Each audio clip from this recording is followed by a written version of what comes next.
Thanks very much to the Head Foundation for their hospitality and their generosity. I also want to thank you people for coming, because I hope together we'll be able to have a really stimulating evening. So thank you for coming. Last thing I want to do is tell you a little bit about myself, in addition to the introduction. I'm always a bit wary of coming into a place like Singapore, which is one of the most hothouse education systems in the world, and many of you will be professional educators, as a what do you call them, farang or guilo or foreign person, professing to give my views on Singapore education. And you may well say, well, what right have you got to come in here? Well, I am an outsider from one point of view, but from another point of view, I was very privileged to have the opportunity to work for 3 years and lead a Singapore government-sponsored research project. I was located at NIE with Professor Gopinathan, and so I got to actually love Singapore very much. And was quite upset when I left. So it really was a place that got to my heart. So in that spirit, let me get started. There's a lot to get through. As you can see, the topic that I would like to engage us in tonight is transforming schools as 21st century innovative learning environments. And the work that I've recently done as a consultant for OECD exposed me to that lovely phrase, which I want all of us to encourage all of us to use more often: schools as innovative learning environments for the 21st century. It's a very powerful phrase. I think it's engaging in all sorts of ways, but for me it's the goal that we should all be aiming for. And from that goal emanate a lot of implications which we'll go through.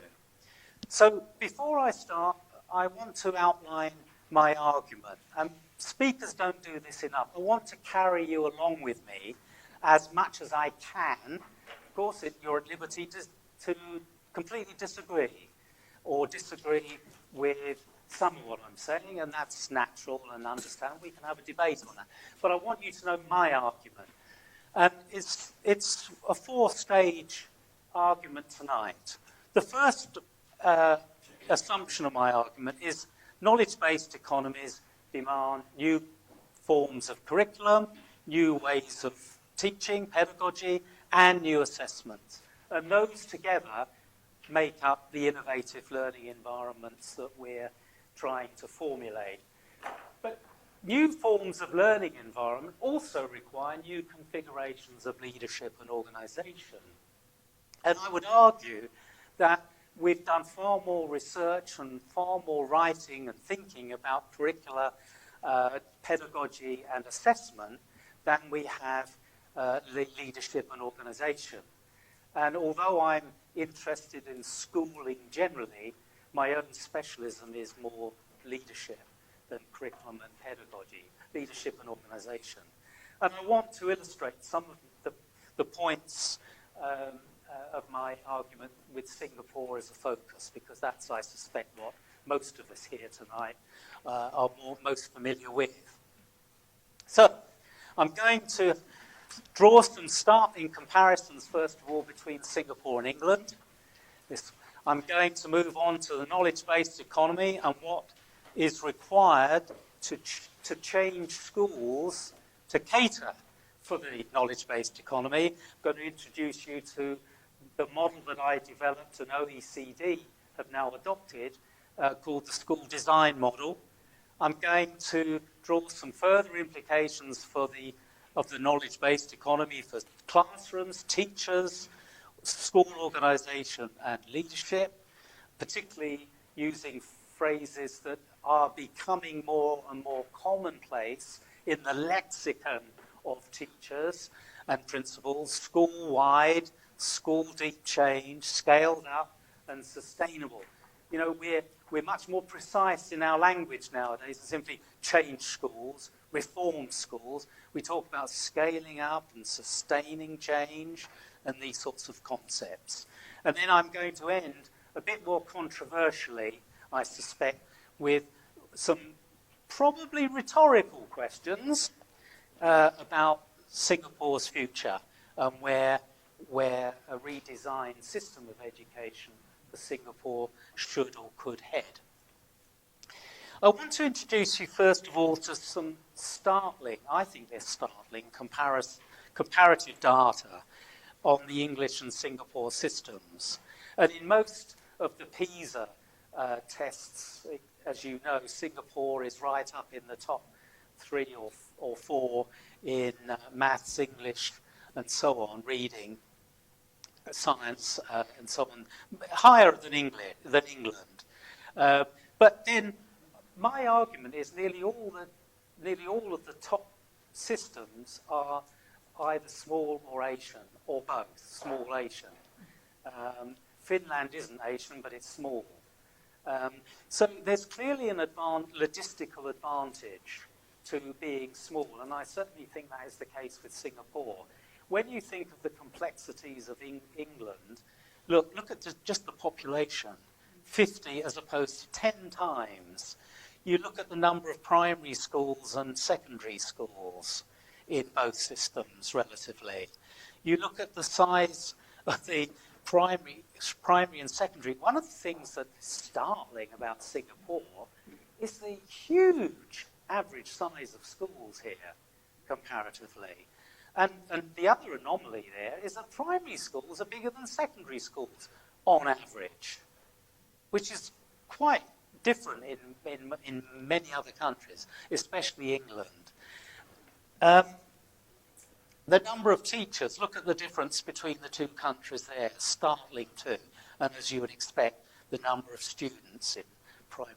Now, my argument is not to diminish Singapore's fantastic, admirable performance, but simply to point out the difference in logistics that make such a difference if you're policymakers and government officials in managing a very huge, large system as opposed to a small one. When I look at general background, Singapore, compare the two systems. Singapore, we know, strong central government, command, control, close monitoring of most things in schools and society generally. Development of more school-based leadership has been encouraged for a while now. We'll see the extent to which that has actually progressed as opposed to rhetoric. School diversification has been increasing, as Professor Gopinathan points out, since 1987. It goes back quite a long time now. A deliberate policy of the Singapore MOE to create different types of schools, catering for different types of student. And that's an important point. But parental power is minimal. That doesn't mean to say parental influence is minimal. We all know parental influence in education is huge, but in terms of expectations on their children. But power in the system, no. And driven by meritocracy based on achievement, and I put ability question mark because I don't think it is, achievement's not correlated closely with ability. It helps to be, born into certain SES groups and to have wealthy family behind you in terms of achieving. But meritocracy is already coming into question more and more, and for no lesser reason than the stalling of social mobility. And we'll come back to this towards the end of the lecture, that some disquiet in Singapore about lack of social mobility and an emerging consensus that social justice and equity in Singapore needs to be addressed, perhaps to a greater scale than it is currently. In England, we've got strong central government control of policy, like Singapore. We've got a unlike Singapore, we also have a strong tradition of head teacher-led school-based leadership. Goes back over 100 years, but more recently, particularly the state system, 25 years. Local government, a second tier of government, has declined. In fact, Margaret Thatcher, didn't like local government, who employed the teachers and ran the schools. They got in the way of her central government initiatives in education, so she basically has done away with the influence of local government. These are the big differences with Singapore. Parents are encouraged to choose schools. Schools are encouraged to compete with each other for students. And that's not the case to the same extent in Singapore.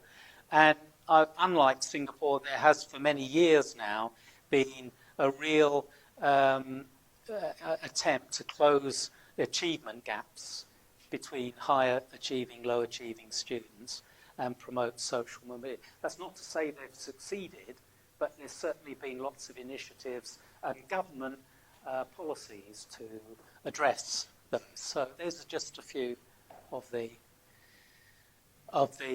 policy differences, frameworks between the two systems. Now, when we talk about the global knowledge-based economy, I find this threefold distinction very useful to conceptualize our thinking.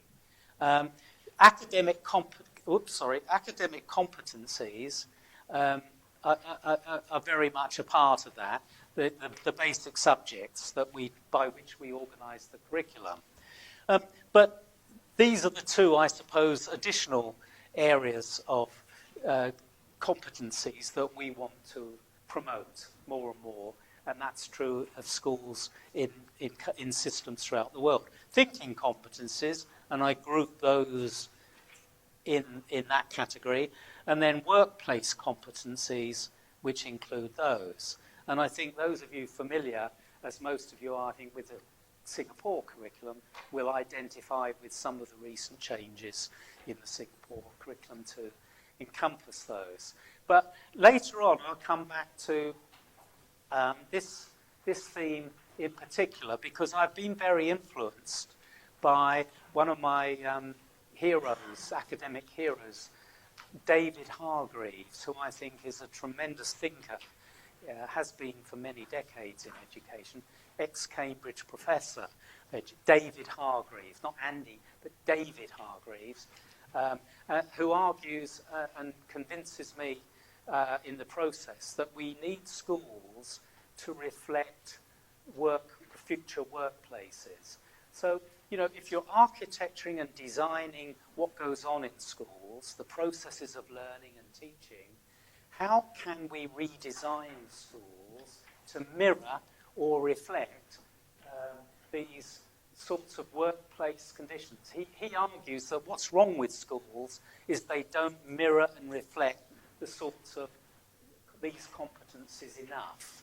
I think that's a really interesting challenge when we're thinking about transforming schools, preparing young people for the workplace and adult life. So, and as a natural consequence to that, I come to the school design model, which is the one that OECD were interested for me to introduce to their thinking. And it's a model that I've been working with for about 15 years. And my argument here is that if we're to turn schools into innovative learning environments fit for the approaching third decade of the 21st century, then we need a planned, coherent strategy of design. Design has a deliberateness about it. I talk about architecturing, like an architect sits down, deliberately designs a house or a building and how it's going to function optimally. Now, that's totally different from how I would argue most systems in schools in education systems have behaved in the last 20 years, which is piecemeal innovations. An innovation here, an innovation there, but not joined up not rationally, coherently planned, not designed so that there's reinforcement, engagement, and interaction of the parts. It's systems thinking, really, those of you familiar with business terms.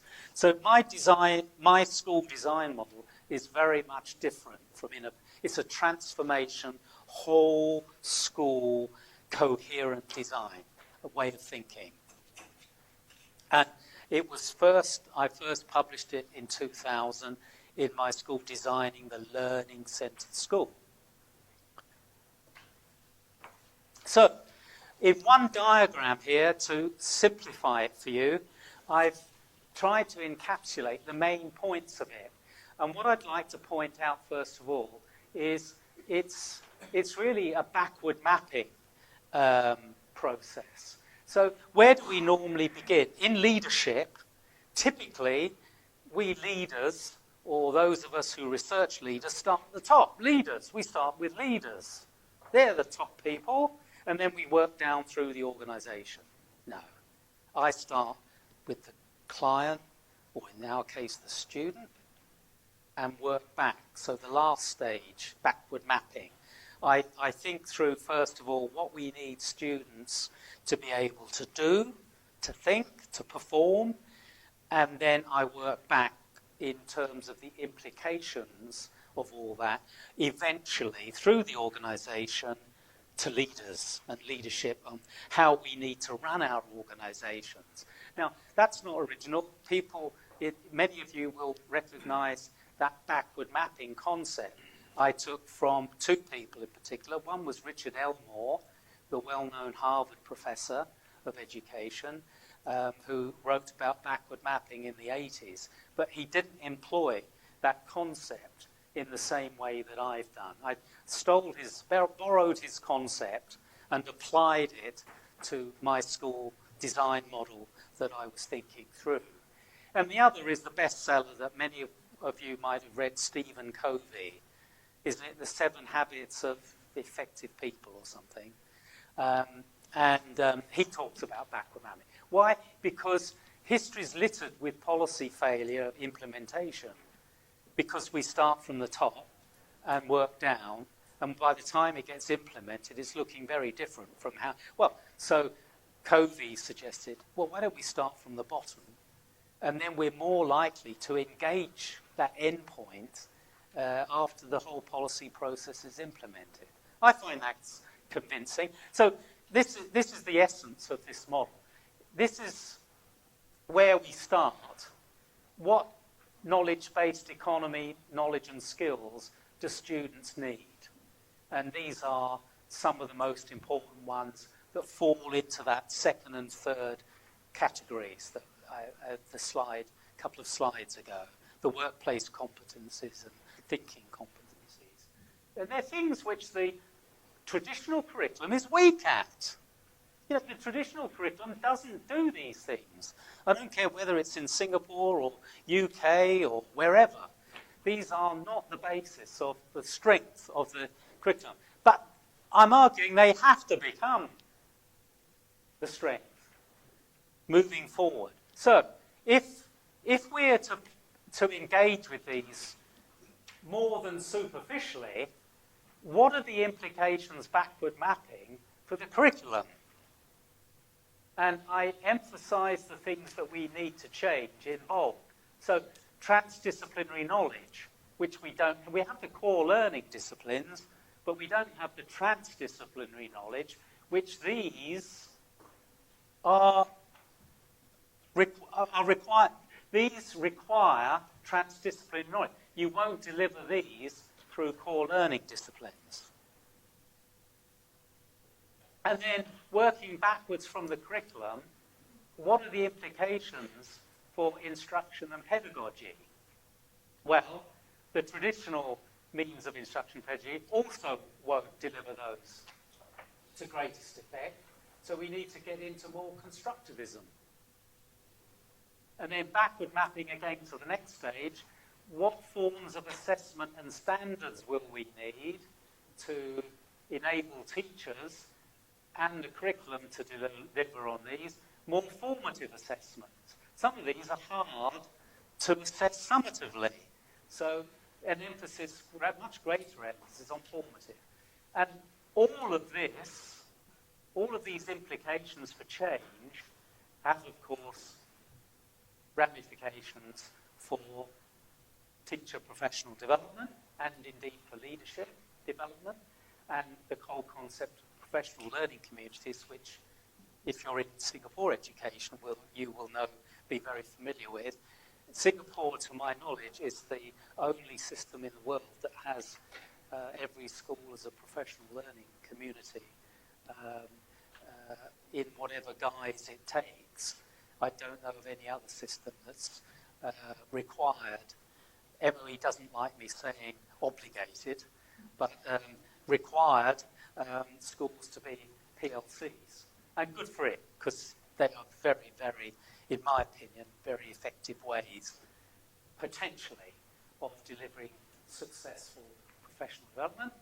Now, all of those things, when you're changing them systematically to deliver these, inevitably mean you're going to change the learning environment and the learning culture of the school. People say to me, what does changing the culture of a school mean? Changing the learning environment of the school mean? Well, it means all of those, really.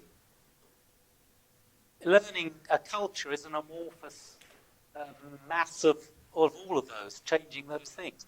Now, only lastly do we get to leadership, 21st century leadership skills, because all of this needs to be, well, it's based on fundamental changes to how principals and other school personnel conduct their leadership. So you can see I'm rather a heretic, as my leadership colleagues go, because they want to start with leadership. They want to tell you we need leaders of this. I say, don't tell me what only tell me what sort of leadership we need once we've got clear on the sort of outcomes, student learning outcomes, curriculum, teaching, and all these other things that are far more important in a way to get right. We can only determine the leadership after we know what this looks like.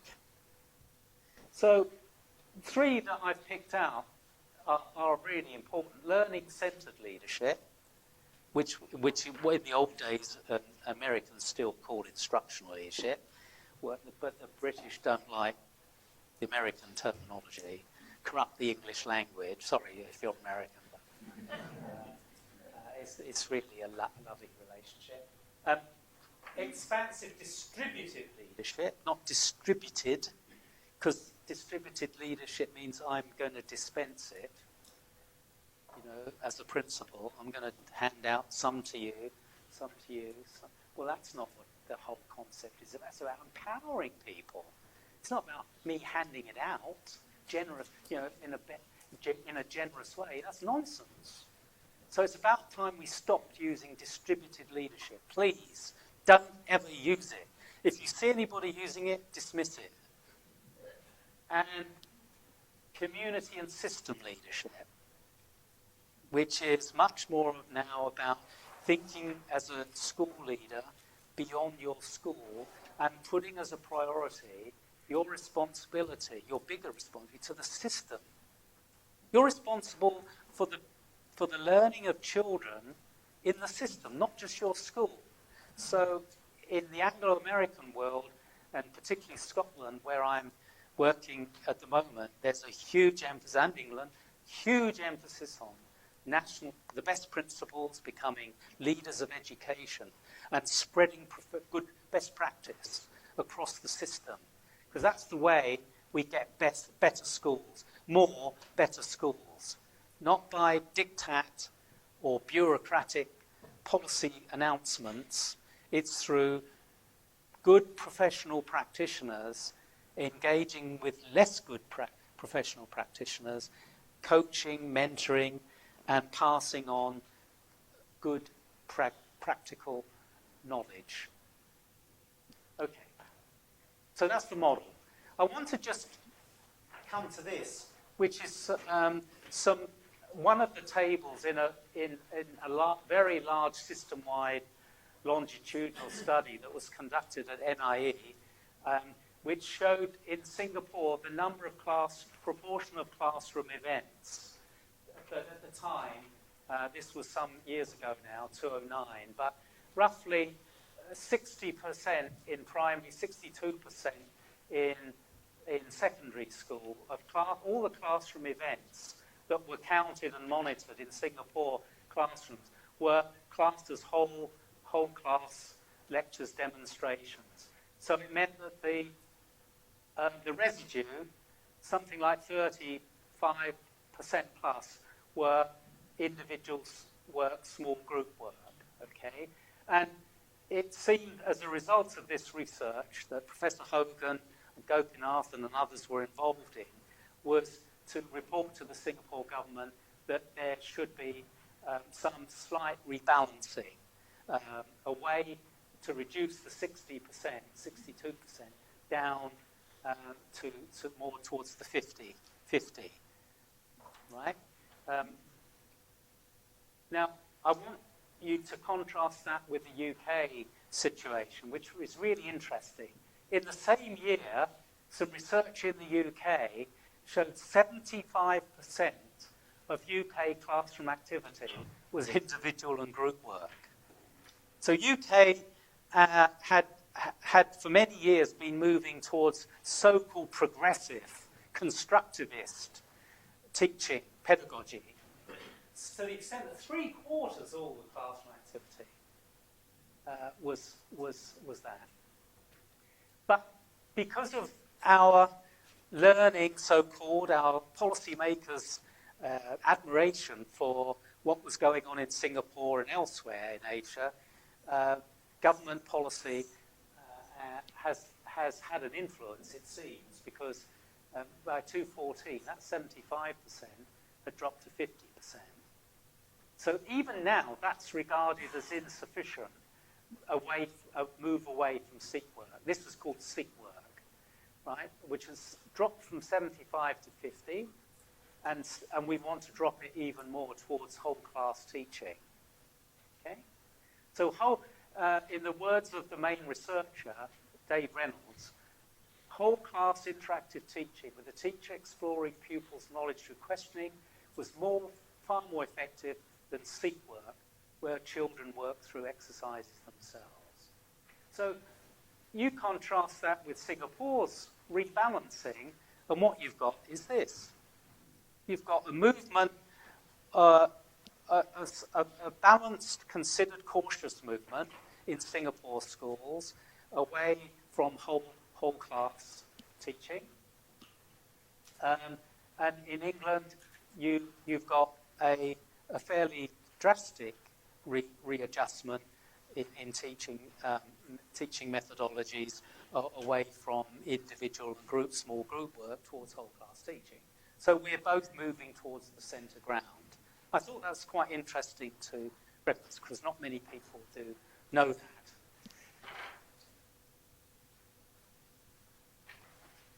So what before I come on to more about the trends and changes needed in Singapore, let me spell out further implications of the school design model. It requires consistent policies and practices at all levels.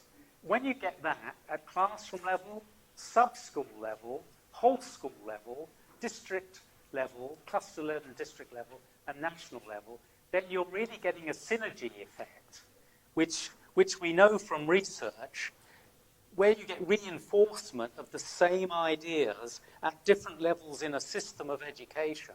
Very, very powerful synergy. 2 + 2 begins to equal 5. You get that extra added value of reinforcement. And so at classroom level, new curricula and pedagogical practices with more formative assessment. Remember that from the design model. At sub-school level, much more collegial and collaborative teams across disciplines, working transdisciplinary, interdisciplinary, at whole school level, whole staff across the school sharing the same practices. Say, for example, problem-based learning. Well, I'm a great advocate of problem-based learning. Now, I would argue it's no good a couple of teachers in a school adopting problem-based learning. It won't have much effect. But where you get all the teachers in a school adopting problem-based learning for part of the curriculum, you'll get that kick in, that extra added value. The kids begin to understand as they move from subject matter or interdisciplinary to interdisciplinary area what problem-based learning really means. Because different teachers in different domains of knowledge are reinforcing it. Very powerful synergy effect. These best practices are in turn shared across the cluster, and at national level, there is consensus among the community about the need to move in this direction. Because, as you can imagine, parents, as well as you well know better than me, if you're in school, many parents do not see the need for some of this transformative change. All they want are the best grades to get their kids into the best universities.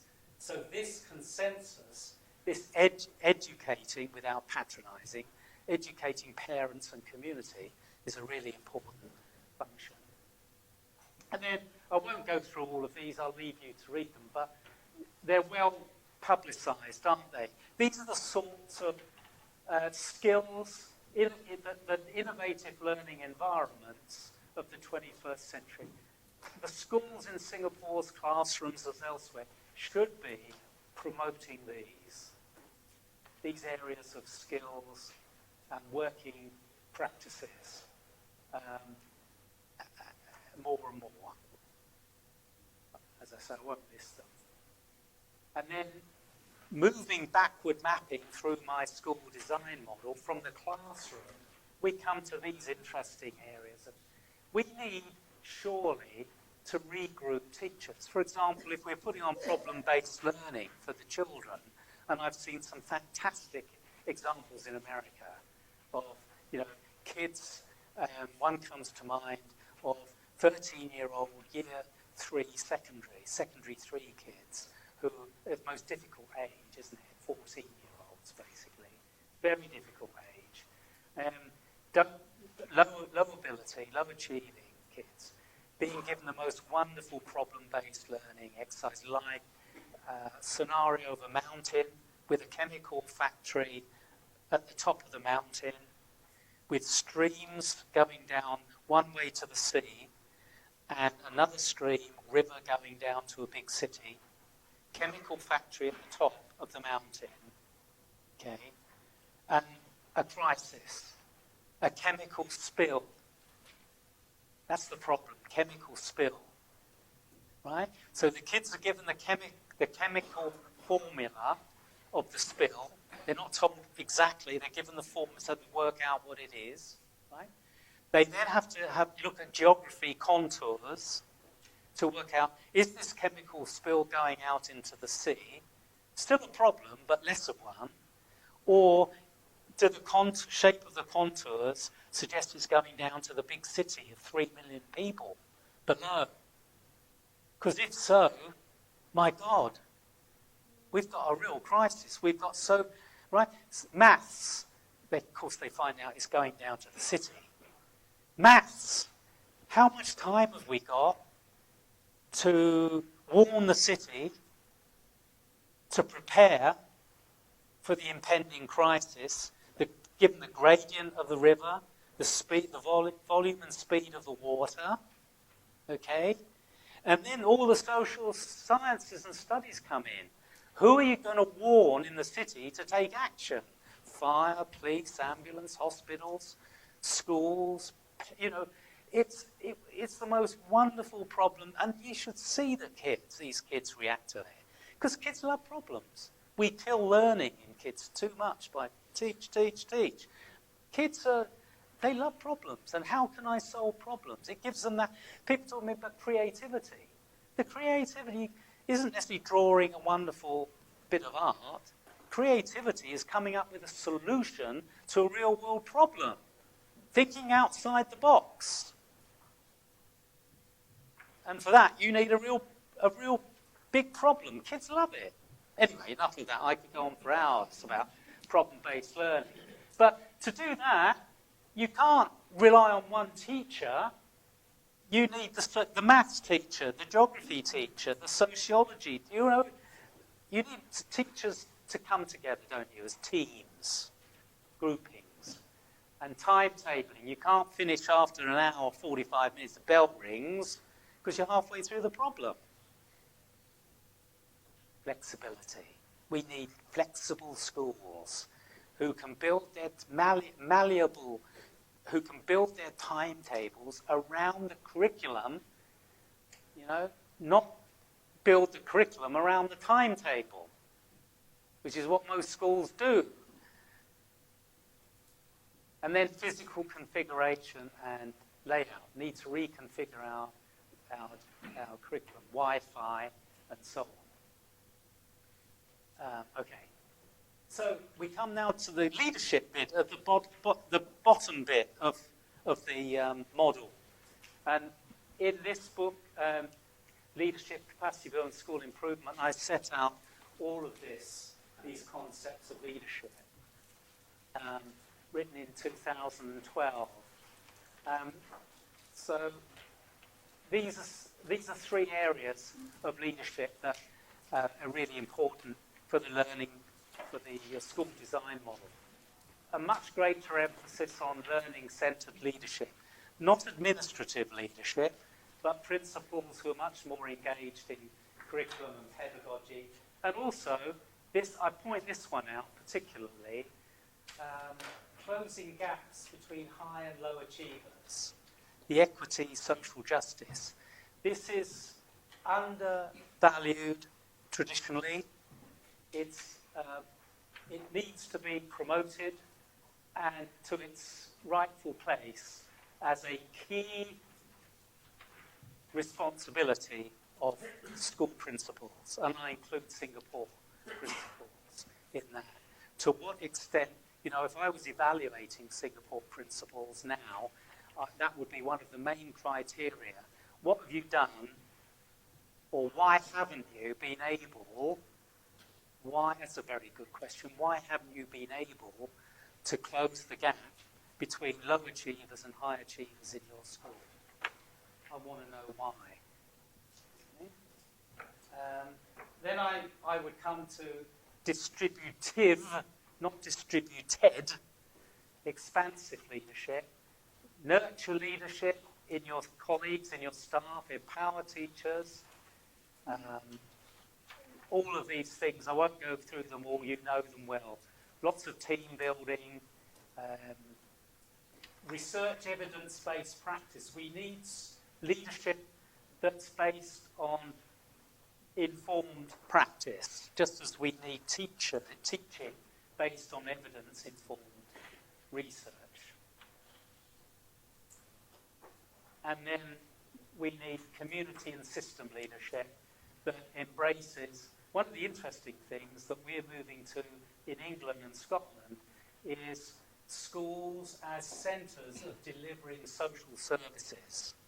Not just education, but because our problems are so, immigrant groups, low achievement groups, urban problem communities, we need a joined up approach. Education by itself isn't working. So we need to work with social workers, connect with homes, get into help working with parents, influence parents, and so forth. We need leadership that promotes new forms of professional development, where good practice in schools is networked to other schools. Professional learning communities, which you have in Singapore, very much supported by MOE, wonderful. Let's have more of it. Teachers forming research groups and researching their practice. Let me challenge you with this line. If you needed to see a doctor, would you be happy going to a doctor who hadn't kept up to date with the latest drugs and so forth? Or let's mention lawyers. Would you be happy going to a lawyer who wasn't familiar with the latest changes in legal thinking and legal practice? So I asked the question, would you be happy sending your child to a school where teachers weren't interested or hadn't been engaged in researching best practice of teaching? It's a professional obligation. If we're to really take teaching as a serious profession, alongside law and medicine, it's a professional obligation of teachers. And it's a professional obligation on principals and on the MOE to ensure that every teacher is a lifelong engager in this process. So, new leadership, building a 21st century knowledge culture, nurturing leaders and new approaches to lead to professional development. So all of these things here, I won't go through them all, just to pick out. I'm an interesting advocate here of leaders, school principals, work professionally developing alongside their teachers in their professional learning communities. Why shouldn't we learn leadership in the same way that teachers learn better teaching practices, side by side? Because teachers become principals. But to be a good teacher may or may not be a good preparation for leadership. But it's more likely to be a good preparation if you combine teaching and leadership, which is what's happened in England now in the National College for Teaching and Leadership combined. So the last part of the seminar tonight is more generally about Singapore, and I'm going to throw out a few controversies. I'm going to first of all look at the socio-political philosophical values of Singapore as an outsider, but someone who's observed it from the inside. Undoubtedly, we've got meritocracy here based on exam performance, but it's increasingly seen as iniquitous by some. Just giving privileges to a relatively small minority, not a minority, but a small minority, based on exam performance, is increasingly seen as iniquitous. The faith in nurturing the gifted and talented by giving them special provision. I mean, I was talking with Professor Gopinathan this afternoon about this still Singapore being an extreme example in the developed world, high-income world, of extreme streaming. Most developed world systems. I'm not arguing you should change. I'm just simply pointing it out that Singapore is a very streamed, selected system on the whole compared to other systems. The sending of the small elite to Ivy League, Oxford, and then guaranteeing their futures, it may be questioned by some. Certainly equity in Singapore doesn't mean equal opportunity for all. It never means equal achievement. It can't. That's ridiculous. Nobody would want equal achievement because we'd all want to be doctors or brain surgeons or top lawyers or something. We don't want equal outcomes in that sense, but many people champion equal education opportunity for all as the meaning of equity, and it certainly doesn't mean that in Singapore. I think in Singapore to date, although there's increasing awareness among government bureaucrats of social justice, early childhood and special education, there's been an underplaying of these things by comparison with the Anglo-American world. Other things about Singapore that are worthy of note. A lot of economic empowerment and business-friendly environment, while tightly controlled personal liberties. And those are distinctive features of Singapore social political values. And it's interesting, the current Prime Minister quite recently, like 2 years ago, was quoted as saying that. Some of you may recognise that speech or part of that speech. You know, high aspirations of younger Singaporeans, nagging anxieties, income distribution widening. Even the Prime Minister, we must find a new balance. We must find a new balance between self-reliance and self-support. Our policy process must adapt to this new landscape. So, you know, it's in the air. Policy making as a whole in Singapore, compared with other systems, I think Singapore looks really good, I have to say. It's consistent. You know, when you do a policy analysis, particularly since 1987, 1997, you'll find that there's lots of consistency in the different policy initiatives, stability. It's less party political. It's still political, but less party. It's less ideologically driven than systems like England and America, which have party politics and their ideologies. It's more driven by what works, the evidence of what works, the adoption and then adaptation of policies to fit the Singapore context. Singapore bureaucrats are very good at seeing best practices wherever and adapting to Singapore context, and financially well resourced, which is a big blessing for Singapore, isn't it? Which isn't the case. No. Reasons for Singapore's success as a top world performing system. These are my views. Small knit, tight-knit society, alignment that goes with all that. The point I've just mentioned about efficiency and effectiveness driving an economic instrumentalism, driving policy, not ideology. The discipline that runs through society, the backing of parents for schooling, homework and extra tuition outside school. These aren't always things that happen in other systems. The high dependence on these things, which do bring good test results, we know that from research. Many people argue the Chinese, particularly the Chinese students' aptitude for maths and science, a slightly narrower curriculum with a focus on these main subjects, brilliant buildings and facilities compared to many systems, and English language. Now, a lot of those things may be education or education related, but they're not necessarily in school. So my question to you is, to what extent does a lot of Singapore's so-called education success rely on the wider society rather than in schools themselves?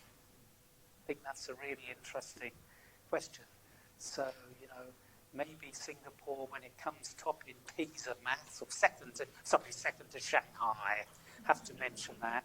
No one gets near to Shanghai, not even Singapore, so God knows what it's like living in Shanghai. To what extent is it down to schools or to wider societal factors that support schools? I think that's a really big question we need to research. Just a few things. I'm going to finish. I realise I'm just slightly over. I'm nearly finishing. Some observations about principles in Singapore.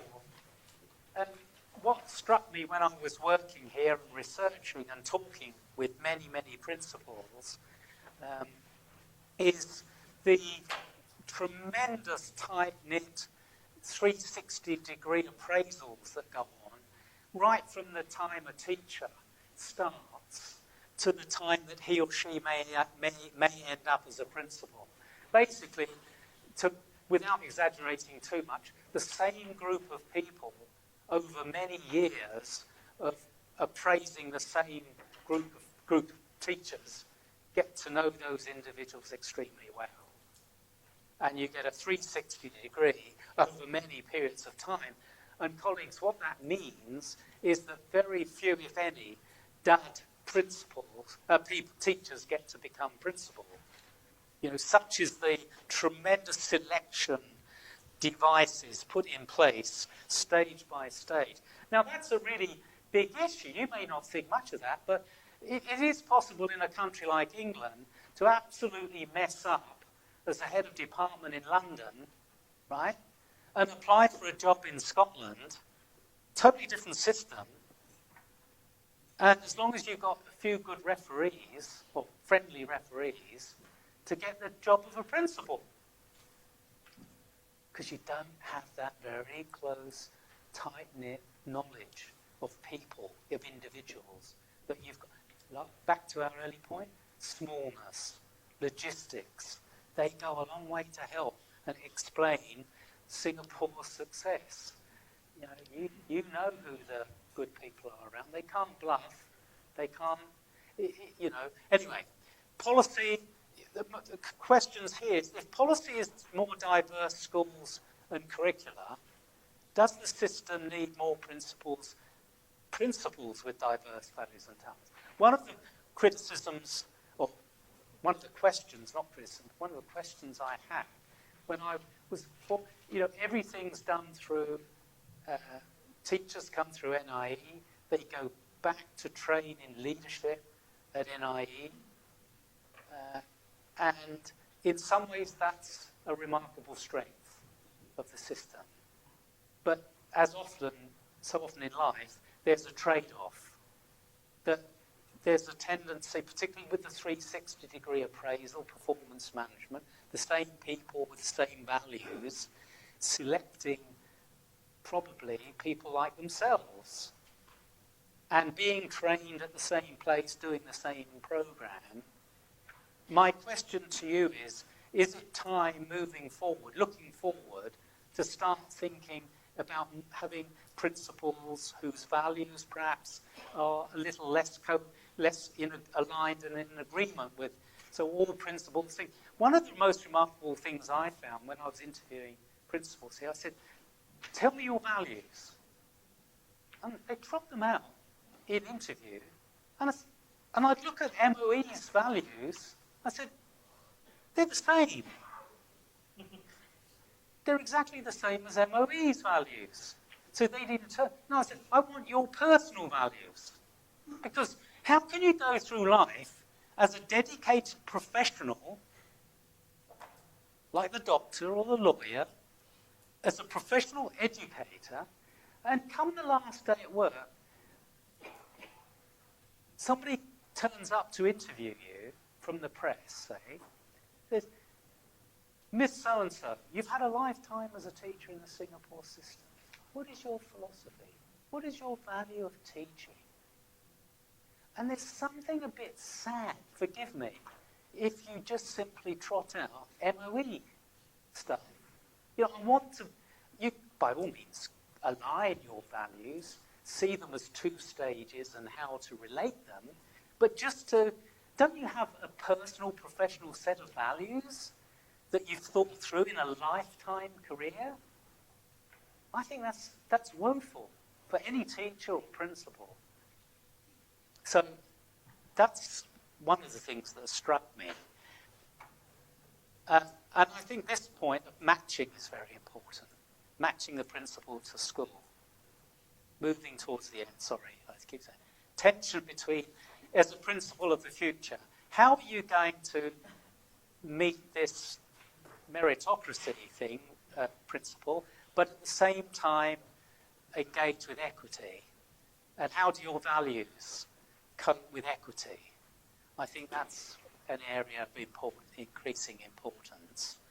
And on the closing of income wealth gaps, empowering principals. Do principals really feel they can be agents of change in their school to move students across streams easily without referring all the time to some higher authority? You know, do principals have the power as agents of change?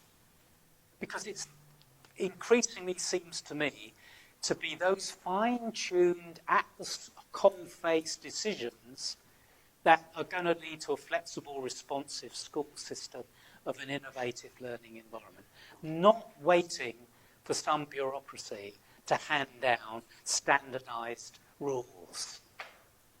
I think that's a really important point for the future.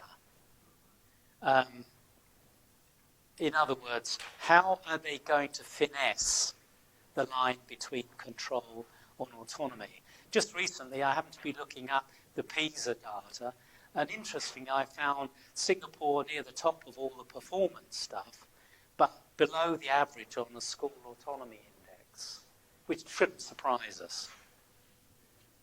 I may start to finish. I think, let me just think. Okay, I'm going to finish with this slide and then jump to the last one. Principals are appointed and appraised by superintendents and MOE. Is there a fear factor, therefore, among principals? Is there a fear factor about thinking outside the box because of the danger of getting sacked or reprimanded? I think that's a big decision. Is expansive distributive leadership practicable in a hierarchical system? Is it possible to be learning-centered leaders in a system that overloads the principal with administration? Principal rotation, does Singapore want to keep that or finesse it? My talks with MOE people before I left were suggesting that it should be more flexible, depending on the principal and the school. Some may rotate every 5-7 years, some may not. And this point here, do we need in Singapore to be thinking of much more creative ways to use principals? If they're appointed late 30s, 3 rotations, and they're only in their early 50s, and they've done 3 school rotations, they're burnt out. But they don't want to retire. So we need more creative ways in Singapore, it seems to me, to use the experience of good leaders as system leaders. So that's it, basically. I'm going to skip that. I'm going to just mention that we need to increase mobility, social mobility in Singapore. And we need more diversity of SES in elite schools, which was in the recent budget, I think. Or recent pronouncements, I should say. Invest more in childhood, early childhood, childcare and special education. Is that enough? And final thought. Nothing stays the same forever. Singapore society and economy are changing. Today, perhaps, is very symbolic with the death of the great leader. Singapore government and education must respond to these new challenges. And what I've hoped to have done is to give you some ideas, some thoughts, some models, some ways in which Singapore can go from being one of the best systems of education, continue and maintain that progress, catering for the knowledge-based economy. So clearly, in today's ever more complex world, the task of governing Singapore is not going to get any easier. I think that's something we can all agree on. Thank you. I've gone on a little longer, but thank you very much.